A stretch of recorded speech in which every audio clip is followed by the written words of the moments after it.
don't know. So this one might not sell to kids per se because it is an adult series. Um, because of the topics that are there that it discusses, and there are some that will hit home and hit hard. Like Okay. there's actually one that sells to kids and adults kind of, but Frieren is a really neat series because What is it? Frieren at Journey's End. The story behind it is well, the premise is you have just like in any like in D&D or Yeah, any I can't. fantasy where you have Anything that's got a Lord of the Rings medieval flavor, I can't deal with. well, this is basically there's a group that just saved the world. It saved the world a couple of years ago, and they have nothing else to there's no more journeys that they need to go on. So they're kind of separated now, and you follow this elf. And No, the yeah, elf, as soon as you know, once you say elf, I can't watch it. well, you'll like it because I think they don't really sell you the elf thing. It's just, hey, you're following the story of this person watching everybody around her that she cared about die because Yeah. Well, she I do doesn't. like I like superhero stuff where the superheroes have nothing to save and they're just hanging out and slowly losing their shit because they have nothing to do. For that, there are two of them. One Okay. Punch Man is a comedy about superheroes, um, because it's a spoof on superheroes. The main character is basically Superman in a sense, but he got nothing to do. He became a superhero just because, Yeah. and it's So just Peacemaker does that. I like Peacemaker a lot with and John it's Cena. similar to that. Yeah, Um, where everybody it's like all these D-level superheroes and they're barely competent and nobody trusts them to do anything and there's a lot of I like that stuff. I don't like where the whole show is the superheroes create a bunch of they don't save anything except the world from the problems that they created in the first place, which is Umbrella Academy. Umbrella Academy never accomplishes anything except for being pissy with themselves and just, you know. so this is not like One Punch Man isn't. One Punch Man is uh it honestly, yeah, it's a spoof on this ultimate hero, but he doesn't realize he's this ultimate hero. But every time he fights, the reason he's called One Punch Man is because he kills everybody with one punch if he punches them. And he gets mad that he does that. So he's bored, doesn't want to be a superhero. He just wants to play, he just wants to sit in his room and play video games. It's just the All right. writing is actually well done. I like most movies are a superhero story. There's a movie, Song Sung Blue, with Hugh Jackman and Kate Hudson, and it's a superhero story where about a third of the way through the movie, people discover their superpower. Their superpower is when they team up, they're the best Neil Diamond interpreters in the world. Spy vs. Family is that. Well, almost every movie is somebody discovers their strength, and that's always a great part of a movie. Yeah, You that's a like great Spy point. vs. Family All right, too. but now we should Spy talk vs. about the Family. world again because Oh yeah. We're back talking about shows. Yeah, we got Sharif here and we got Sasha here. So, what's going on in Bangladesh, Dr. Sharif? Oh, right now I'm in Rajbari, a small places in Dhaka, Bangladesh, and we have a conference tomorrow. I think around few thousand student, young people, they're gonna join, and I will join as a keynote speaker. Definitely, I will promote our discussions and dialogues with our students. And yeah, that is the beauty of World Talent Economic Forum because we do take action. We changing our communities. It's a very small communities, but this is the channel where 100 million people live in this region. And specifically, from my point of view, the youth are the major initiator for political change, for economical change, and for economical applications. So we are uplifting the youth communities, we are developing the leaders, and we are developing the communities in an effective way. So that is the good news, and it's very hard. It's not like I just do the podcast and people are aware.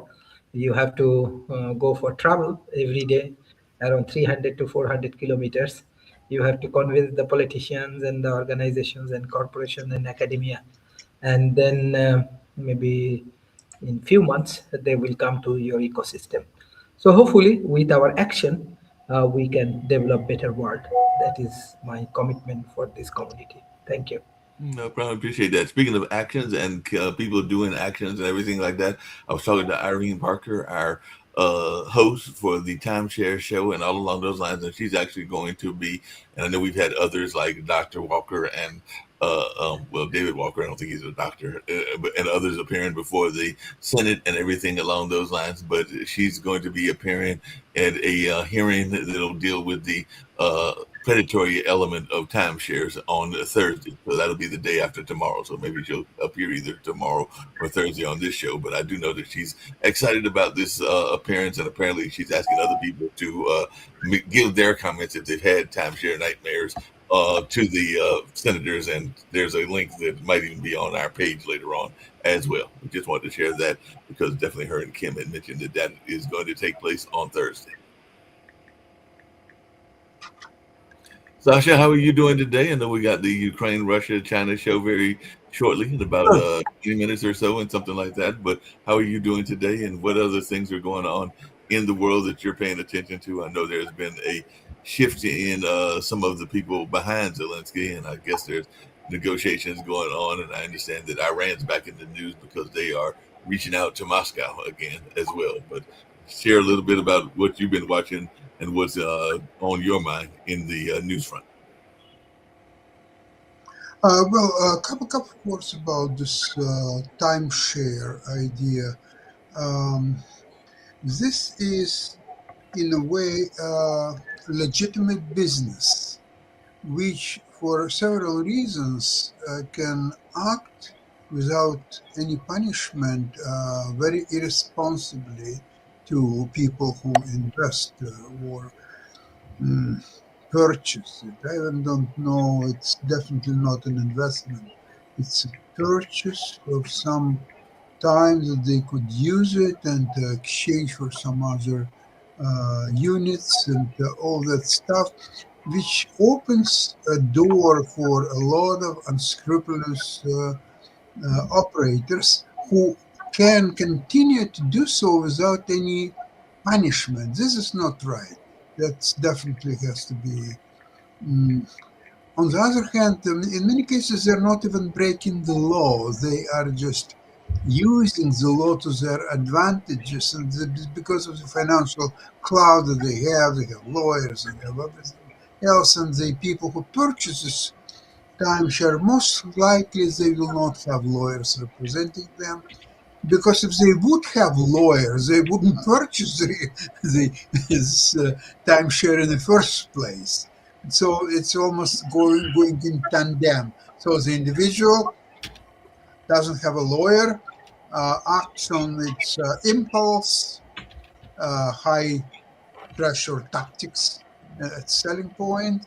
Okay, so they are being separated from their investments. And then they have a very difficult road to trying to recover their investment. Actually, I'm not sure that, I never seen it. I'm not dealing a lot with the people who purchase the timeshare. But if I would be surprised that there is even one single person who recovered their investment. I would be very surprised, because there is no incentives for people who grab their money to get them back one form or another, unless they would be forced by a law, by a court order, or something very significant. So they would consider to give some money back, all of it, or even some of it, or just anything. So this is incredibly grim picture, unsuspecting people putting their money on a line and then trying to recover them in a very, very difficult circumstances. So they're going from the position, okay, here's my money, and I enjoy it, and I can do anything with that. And then all of a sudden, they're going all the way down. They're being separated from their money. They are being humiliated, and they have an uphill battle to recover something or just do. It's a very, very grim picture, really. I wouldn't wish anybody from my friends or relatives or anybody even close to it to ever get involved in it. So when you hear the word timeshare, run, just run.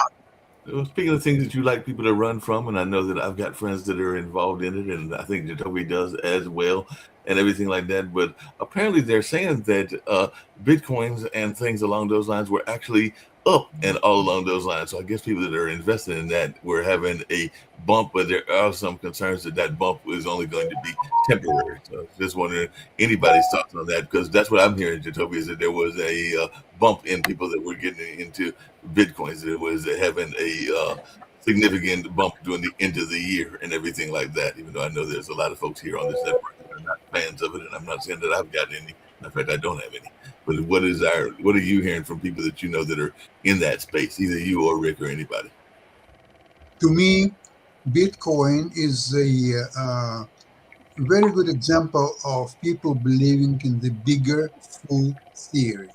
So what they're saying is, okay, I'm a fool. I'm buying some Bitcoins, but there will be even a bigger fool soon who will buy it from me, and I'll make a little profit. So this is really also because it has no value. It's not in demand. You know, something going up in price like gold because it's in demand because all the foreign governments are buying gold. Look at China and many others.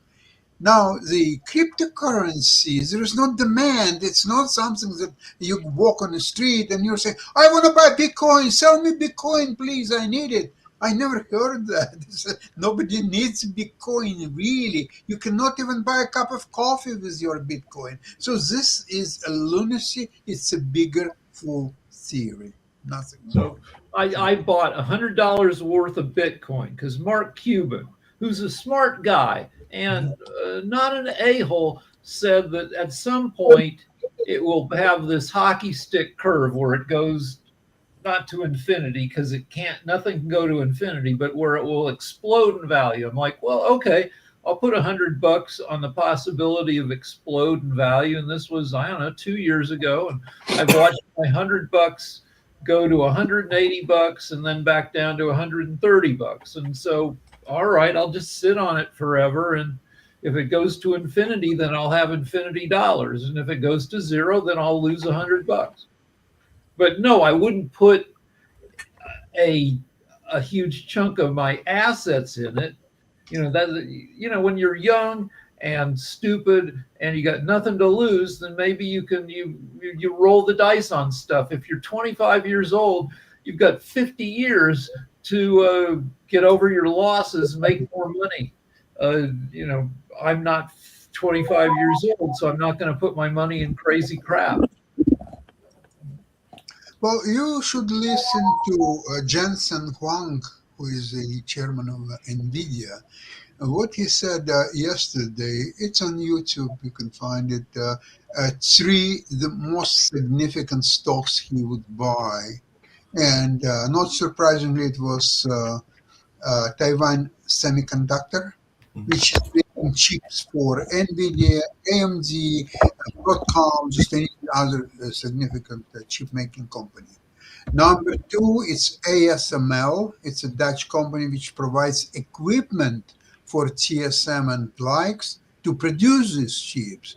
And finally, it's NVIDIA itself, because without NVIDIA, there is no possible any progress in artificial intelligence, and everything, all infrastructure of artificial intelligence is based on Nvidia, nothing else. So these are the three stocks which Jensen Huang recommended.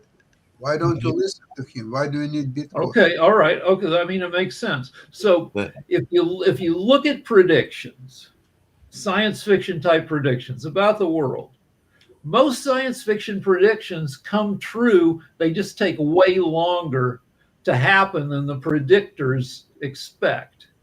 that's true and everything like that. Hey, So, Sasha, and I was going to ask Nick, let me but finish he's my gone. point. So Okay. AI is going to make the world it's going to transform the shit out of the world, but it probably won't do it in 10 years. It'll probably take 50, 60, 80 years to make things super weird. Yeah.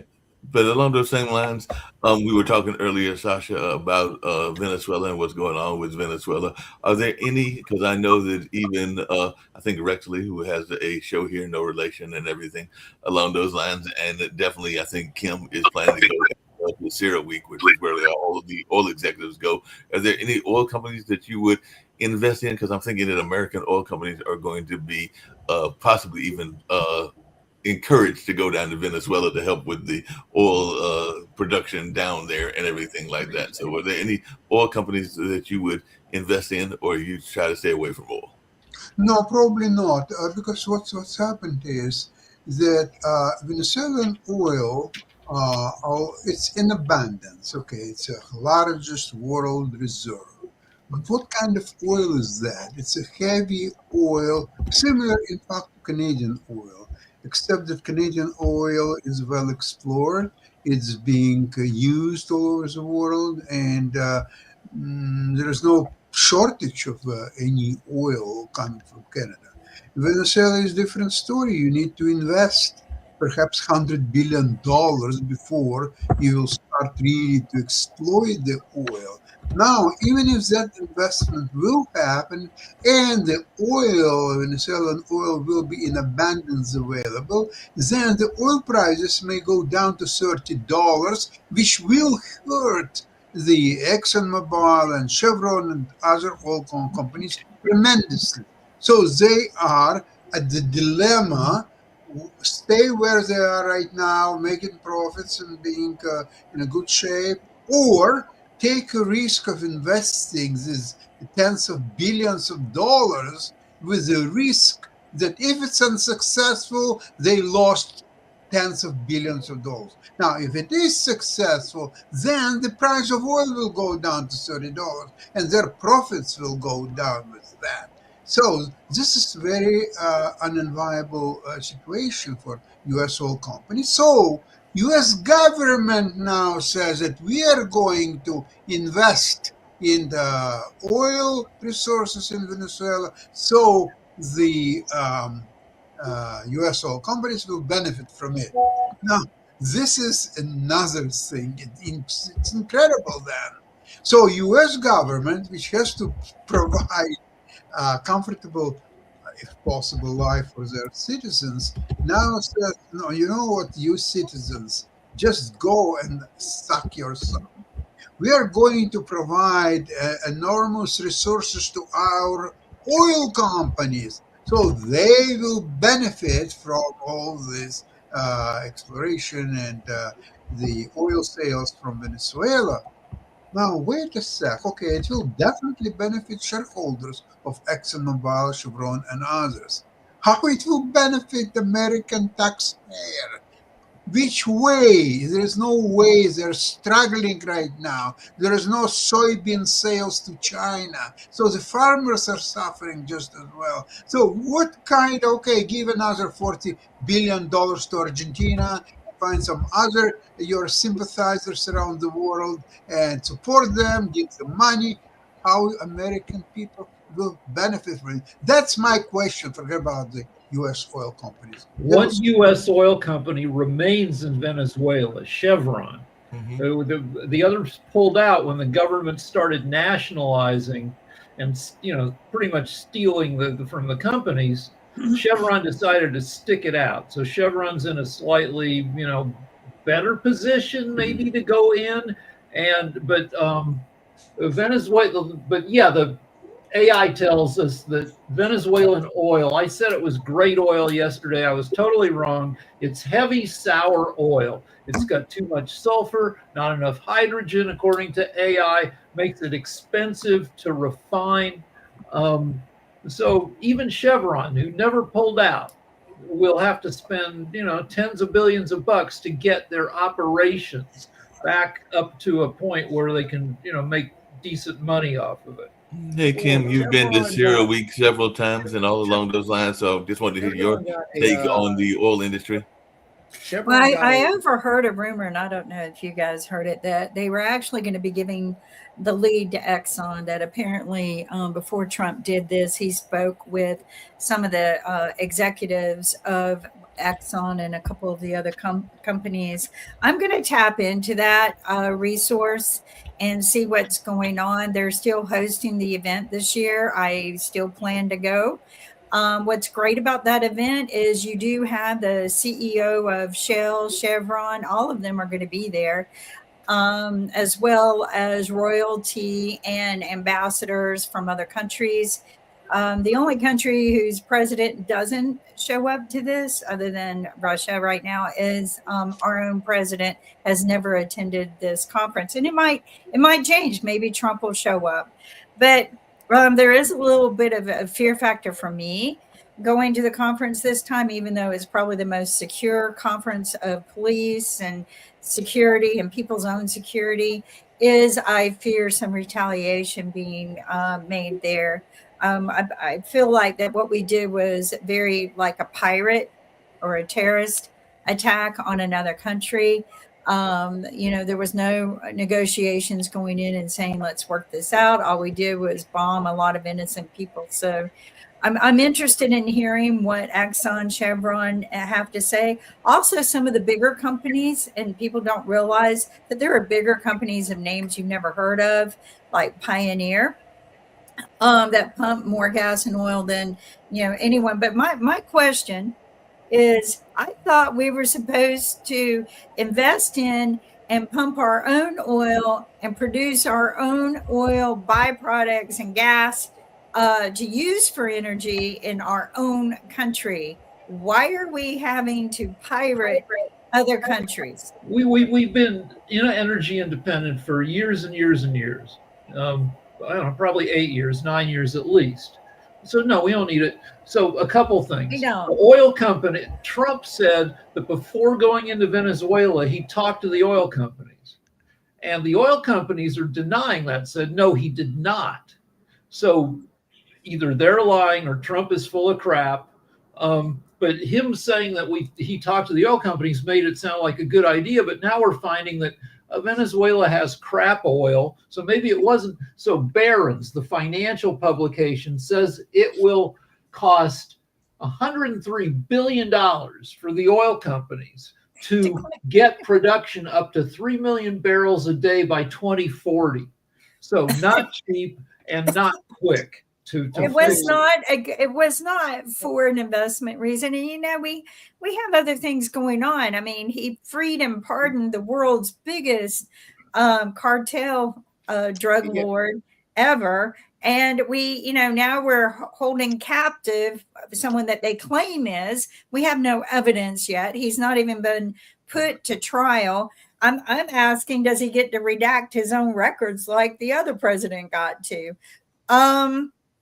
Because we've set that precedence, but you just don't go in and do that. And it concerns me that our president would be so reckless to not even consider that there were other human American lives in that country on vacation. What if this turned into a retaliation and they decided to hold all of the Americans captive for doing this? I mean, it's very concerning. And now a lot of people can't fly home because a lot of the airports have shut down because of this.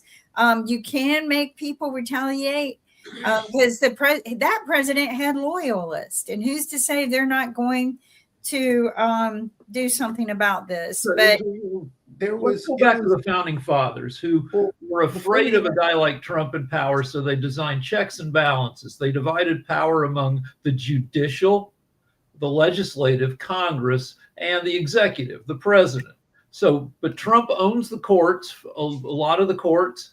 Trump, the Congress goes along with, and there are two other checks. One is the press, but the press has been chicken shit for years now. And the other is the military, which, you have a reasonable person in charge of the military, and they will stand up against bullshit. But we have a moron, Trump's handpicked moron, in charge of the military. So of all the four things to resist Trump, they all are co-opted. So I just want to point out that if we look at what's going, so this was never it. I mean, we have to just be honest. This was never about drugs. No, it wasn't. Never about saving the Venezuelan people. This was never about anything geopolitical wise.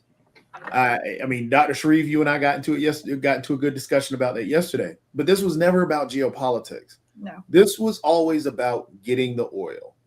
If you take a look at what happened with the Chevron deal, because the reason Chevron was still there is Chevron got a lease. I don't know who's getting the feedback, but Chevron got a lease to continue to work in Venezuela from Biden. Because after all individuals with oil and everything else, or all the other American companies got kicked out, and the sanctions came into play and everything, it was Chevron that worked its way back in. Chevron got a deal based around Biden. People were upset about that. If you look at the history around it, then Trump came in. Trump actually renegotiated that deal. So he was working with the Maduro individuals in the first place.